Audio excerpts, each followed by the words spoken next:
सौरभ शर्मा मामले में ईडी आज फिर से पूछताछ करने के लिए सौरभ शर्मा से जेल जाएगी और ईडी के अधिकारी पूछताछ के लिए जेल पहुंचे हैं। इससे पहले कल ईडी के 3 अधिकारियों ने सौरभ, शरद जायसवाल और चेतन सिंह गौर से 6 घंटे तक पूछताछ की थी। करोड़ों रुपयों की संपत्ति, सोना, चांदी, नकदी मामले में सौरभ शर्मा और उनके साथियों से ईडी और लोकायुक्त जैसी एजेंसीज पूछताछ कर रही हैं। कहा यह जा रहा है कि पूछताछ में कई जमीनों के खरीदे और बेचे जाने की बात का खुलासा हुआ और इतना ही नहीं, आरोपियों की कई कंपनियों में पार्टनरशिप का भी खुलासा हुआ। आपको बता दें कि आरटीओ का पूर्व कांस्टेबल सौरभ शर्मा, उसके सहयोगी शरद जायसवाल और चेतन सिंह गौर को लोकायुक्त कोर्ट ने न्यायिक हिरासत में भेजा है।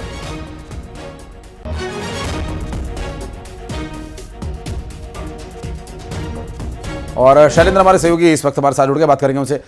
शैलेंद्र, ये पूछताछ का सिलसिला अभी कुछ और दिन चलेगा, लेकिन जो पूछताछ अब तक हुई है या आज होने वाली पूछताछ में क्या कुछ डिटेल्स मिल पा रही हैं? से लोकायुक्त की रेड हो या फिर ईडी और आईटी की रेड के बाद जिस तरीके से दस्तावेज, सोना और नकदी जो बरामद हुई थी उसके को वेरीफाई करने के लिए लगातार पूछताछ की जा रही है। जिस तरीके से पहले 7 दिन तक लोकायुक्त की टीम ने रिमांड लेकर पूछताछ की और अब जिस तरीके से ईडी आज दूसरे दिन पूछताछ करने जेल पहुंची है।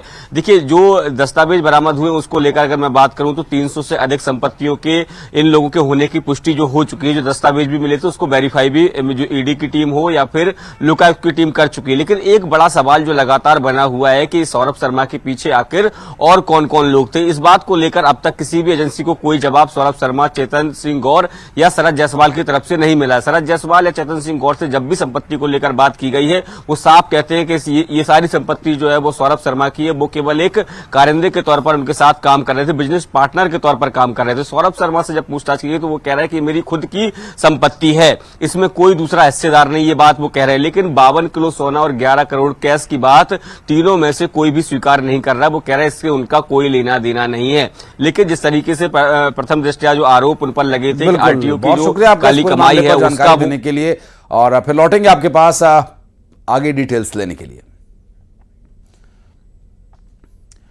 और बढ़ते आगे, आपको बता दें कि रायपुर पहुंच चुके हैं गृहमंत्री अमित शाह और प्रदेश के मुख्यमंत्री विष्णुदेव साय ने उनकी अगवानी करी, उनका स्वागत किया। इस वक्त की बड़ी खबर, रायपुर से डोंगरगढ़ के लिए रवाना हो चुके हैं गृहमंत्री अमित शाह।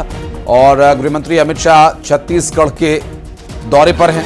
डोंगरगढ़ में उनका दौरा है और डोंगरगढ़ में ही कई कार्यक्रमों में उनको शामिल होना है। और तस्वीरें भी सामने आ रही, देखिए इस वक्त रायपुर एयरपोर्ट से, जहां से हेलीकॉप्टर से वे रवाना हुए हैं। और इस वक्त गृहमंत्री अमित शाह पहुंचे हैं, प्रदेश के मुख्यमंत्री ने उनका स्वागत किया। और डोंगरगढ़ के लिए रवाना हुए अमित शाह ने एक पोस्ट भी किया जिसमें उन्होंने समाज के कल्याण के लिए पूरा जीवन समर्पित करने के लिए आचार्य श्री विद्यासागर जी के बारे में जिक्र किया और उनके प्रथम समाधिस्थ होने के कार्यक्रम में शामिल होने को लेकर अपनी प्रतिक्रिया दी।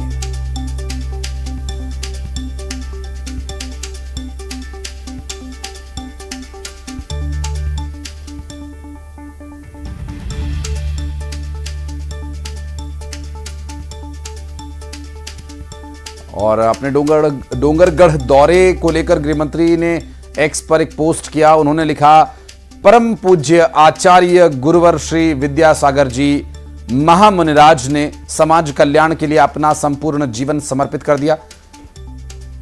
आचार्य श्री विद्यासागर जी के प्रथम समाधि स्मृति महोत्सव में संतों और उनके अनुयायियों के बीच रहने का सौभाग्य प्राप्त होगा।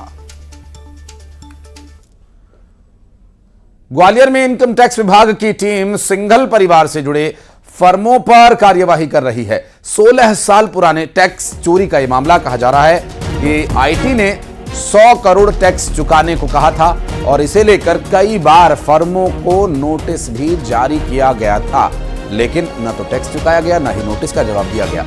लिहाजा आईटी की टीम सिंघल परिवार से जुड़े फर्मों पर टैक्स वसूली के लिए कार्यवाही कर रही है।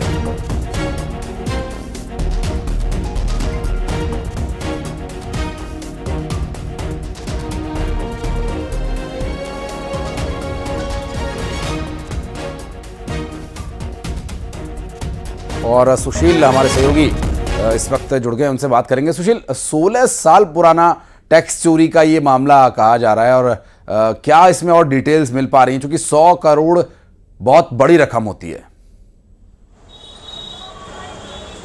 बिल्कुल, देखिए 2008 के आसपास का ये मामला था। ग्वालियर में हिंदुस्तान और गालव नाम से जो सोसाइटियां थी, इनके जो संचालक थे प्रशांत सिंघल और रविंद्र सिंघल, इन पर उस दौरान आईटी की टीम ने छापामार कार्रवाई की थी। और जब दस्तावेजों का परीक्षण हुआ था 2008 में, तो उस दौरान इन पर टैक्स चोरी का मामला हुआ था। और उसमें जब इनकी अपील हुई थी, अपील के बाद असेसमेंट हुआ था और जो सेटलमेंट हुआ था आईटी का इनकम के आधार पर, लगभग 100 करोड़ रुपए के करीब का इन पर इनकम टैक्स का रिकवरी निकली थी। उसी रिकवरी के लिए पिछले 16 साल से लगातार इनको नोटिस दिए गए थे, लेकिन उसके बावजूद भी इनकी तरफ से कोई कार्रवाई नहीं की गई थी रिकवरी को जमा कराने के लिए। इसीलिए इनकम टैक्स डिपार्टमेंट की टीम ने कल इनके जयेंद्रगंज स्थित इजी गो सहित एक अन्य जो प्रतिष्ठान है इस नाम से संचालित होते हैं, उस पर कार्रवाई की और रात भर ये इनके यहाँ दस्तावेज सहित अन्य छानबीन की कार्रवाई की। और कार्रवाई करने के बाद अपनी कार्रवाई इनकम टैक्स की टीम ने पूरी कर ली है। अब आने वाले समय में किस तरह का क्या इसमें मामला बनता है, इनके खिलाफ और क्या कार्रवाई की जा रही है, वो जो है इनकम टैक्स डिपार्टमेंट की जानकारी के बाद साफ हो पाएगा। लेकिन कहीं ना कहीं बड़ा मामला था, जिसमें लगातार 16 साल से टैक्स की जो रिकवरी थी उसकी अनदेखी के चलते जो है इस तरह की स्थिति बनी। और फिर इनकम टैक्स की टीम ने एक बार फिर से इनके यहाँ कार्रवाई की। मामले पर जानकारी देने के लिए सुशील।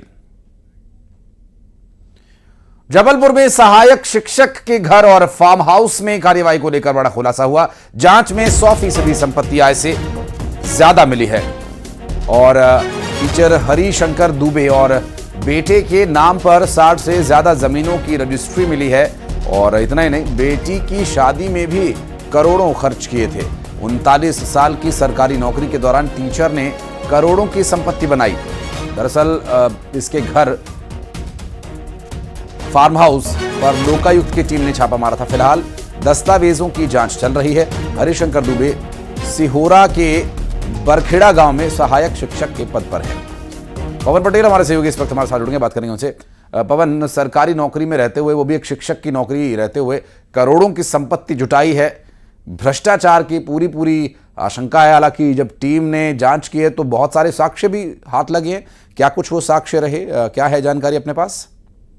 जी बिल्कुल, जिस तरह से ये पूरा मामला सामने आया है कि लोकायुक्त ने कल अचानक हरिशंकर दुबे के सोहागी स्थित घर पर छापा मारा और उसके साथ ही एक टीम उनके फार्म हाउस पर भेजी गई। एक शिक्षक रहते हुए फार्म हाउस बना लेना, आलीशान घर बनाना, 60 से ज्यादा रजिस्ट्रियां कराना, जमीन खरीदना, इसके अलावा कई और सोने चांदी के जेवर, गाड़ियों के संबंध में भी लोकायुक्त को शिकायत मिली थी, जिसके बाद जांच की गई है और अभी भी जांच चल रही है, जिसका कैलकुलेशन किया जा रहा है। लेकिन कहीं ना कहीं जिस तरह से ये जानकारी सामने आई कि इतनी संपत्ति उनके पास में है और 100% अनुपातहीन संपत्ति बताई जा रही है, जिसकी जांच चल रही है, तो कहीं ना कहीं सवाल तो बनता है कि इस तरह से कैसे, ईमानदारी से तो कमाना संभव नहीं है, कहीं ना कहीं भ्रष्टाचार इन्वॉल्व है। अब किस तरह का भ्रष्टाचार किया है और किस किस जगह पर किस किस चीजों में भ्रष्टाचार किया गया है, उसकी जांच अब लोकायुक्त द्वारा की जा रही है।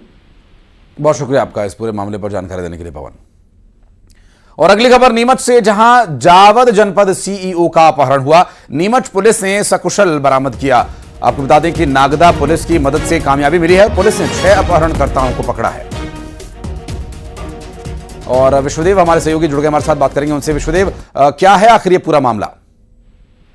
ये जावद सीईओ आकाश दुर्वे का मामला है। इनको रात को कल वहाँ के जो लोग उठा ले गए थे। जावरा पर नीमच पुलिस हरकत में आई और इनको नागदा में घेर के सकुशल सीईओ को निकाला गया है। सूत्रों की माने तो कहीं का इस पूरे मामले में प्रेम प्रसंग का भी संबंध आ रहा है। अभी नीमच कैंट